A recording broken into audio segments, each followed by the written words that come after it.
As-tu déjà entendu parler de honeypot afin de prévenir certaines attaques ou cyberattaques? Dans cette vidéo, je t'expliquerai en 2 mots ce qu'est un honeypot et je te montrerai comment installer un honeypot sur un serveur Linux.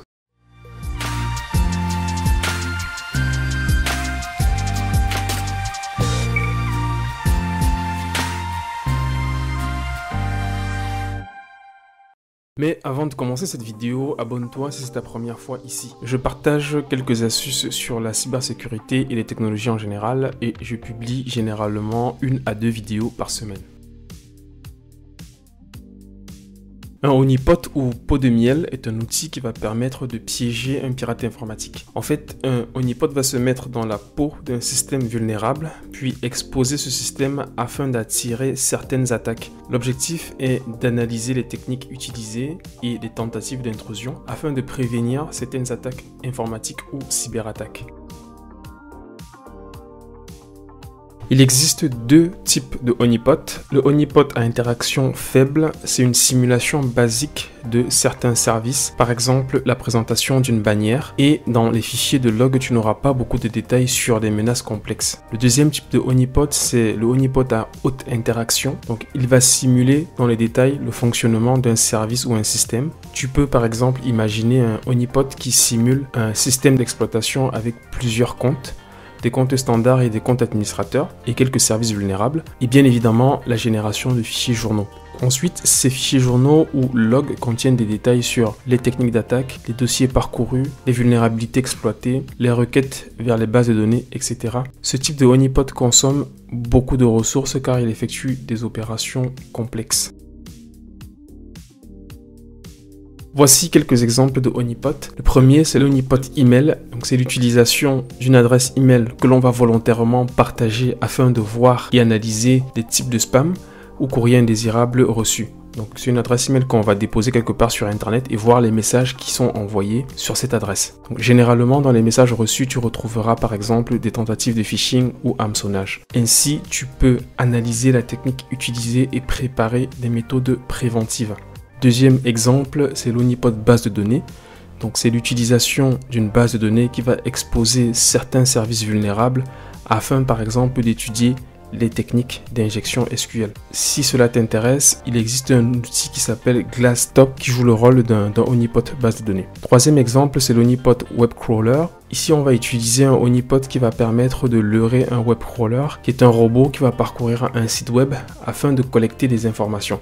Grâce au honeypot, tu peux par exemple comprendre comment fonctionne un web crawler. Un dernier exemple, c'est le serveur SSH qui fonctionne en mode honeypot afin de collecter quelques informations sur les techniques d'attaque du SSH. Je n'ai pas cité tous les exemples, mais sache qu'il existe plusieurs applications sur les honeypots.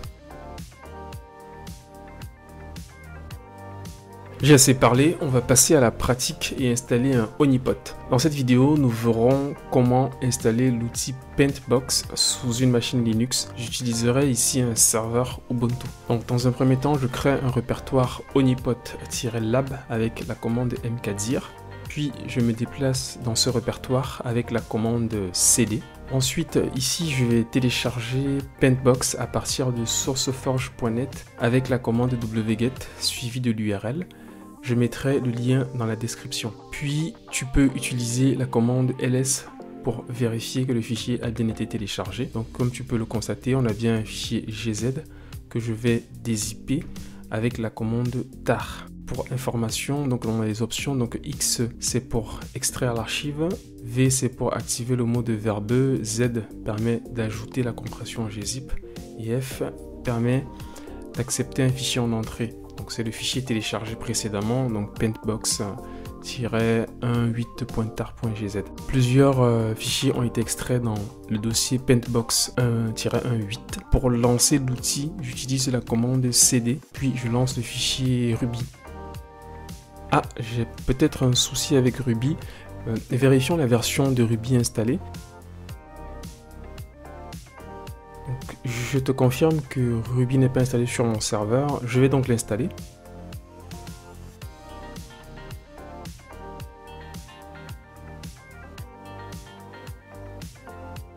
Voilà, l'installation est terminée.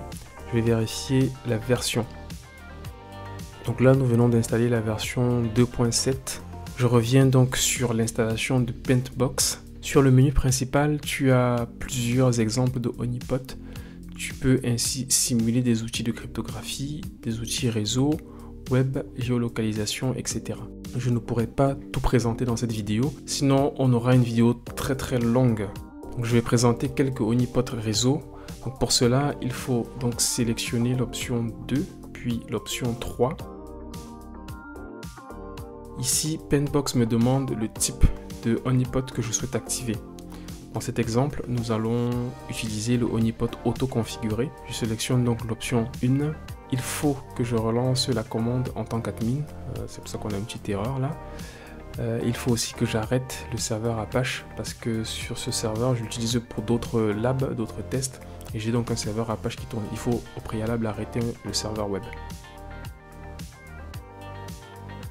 Notre honeypot est actif et écoute donc sur le port 80. Je vais donc lancer un navigateur web sur un autre PC, un autre ordinateur qui est sur le même réseau que mon honeypot. Ensuite, je vais regarder sur mon honeypot pour vérifier les logs. Ici, tu as l'adresse IP de la machine qui a envoyé la requête, c'est mon PC de test. Tu as des infos sur le navigateur web du PC de test et tu as également des informations sur le serveur web qui est ici Paintbox, notre honeypot web. Deuxième cas, c'est supposons maintenant que je souhaite activer un honeypot SSH. Donc là, je relance le script Ruby paintbox.rb. Je resélectionne les options 2 et 3. Puis je sélectionne l'option 2 pour une configuration manuelle. Je spécifie donc ici le port d'écoute.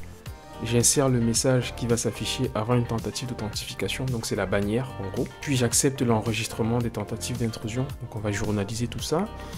Les logs seront enregistrés dans un fichier, dans ce fichier TXT. Et ici, l'outil demande si l'on souhaite que le serveur émette un son pour chaque tentative d'intrusion. Bon, dans mon cas, j'en ai pas besoin, mais en gros, il y aura un petit bip à chaque fois que quelqu'un va faire des tentatives de connexion sur le honeypot. Voilà, le honeypot est activé. En parallèle, je vais lancer une connexion SSH.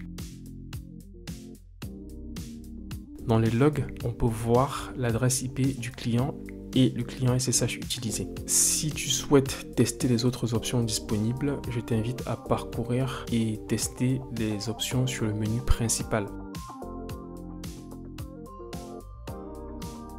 Un honeypot peut être positionné sur la sortie internet, dans un réseau local ou dans la DMZ, qui est en fait la zone démilitarisée, qui est une zone située entre ton réseau local et internet. C'est dans cette zone qu'on aura généralement tous les serveurs web, les serveurs mail, les serveurs DNS. Donc le choix de la position de ton honeypot dans ton réseau dépend de ton besoin. Si tu le positionnes par exemple sur la sortie internet, tu auras plusieurs types d'attaques et tu auras moins d'alertes sur ton firewall parce qu'une partie du trafic sera captée par ton honeypot. Si tu le positionnes dans ton réseau local, tu auras une visibilité sur certaines attaques exécutées par les utilisateurs de ton système d'information. Et si tu le positionnes dans la DMZ, tu auras une visibilité sur les attaques à destination de tes services publics. Par exemple, le web, le FTP, le DNS, etc. Pour chaque position, il existe des avantages et des inconvénients. Je pourrais entrer dans les détails dans une autre vidéo. Un petit warning pour terminer, un honeypot mal installé peut constituer un point d'entrée dans ton réseau. Donc avant l'installation, il faut être sûr d'avoir bien compris les conséquences et d'avoir bien lu la documentation pour comprendre comment fonctionne ton honeypot et quels sont les risques associés. Voilà, c'est tout pour cette vidéo. Nous avons vu quelques bases sur le honeypot, les exemples de honeypot et comment installer le honeypot Paintbox. Merci de l'avoir regardé. Abonne-toi à la chaîne si tu souhaites recevoir d'autres astuces sur les technologies ou sur la cybersécurité. À bientôt.